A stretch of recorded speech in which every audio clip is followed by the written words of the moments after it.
Hello everyone, and welcome to Power Pages Tips. My name is Nicholas Hayduk, and this is tip number 327.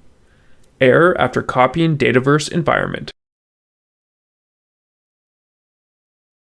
In our last tip, we looked at what you need to do to get your Power Pages site up and running after copying a Dataverse environment. If you follow those steps, but end up with an ugly error message, you'll want to keep watching.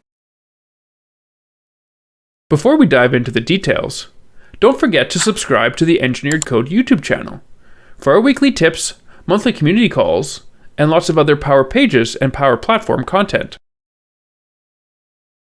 If you reactivate your Power Pages site and everything looks great in the Design Studio, but then when you try to preview you get the white screen of death, check to see if your Dataverse environment is in admin mode.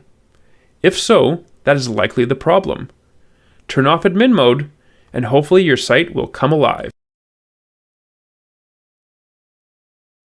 Thanks for watching, and I hope you found the Power Pages tip number 327 on error after copying Dataverse environment useful.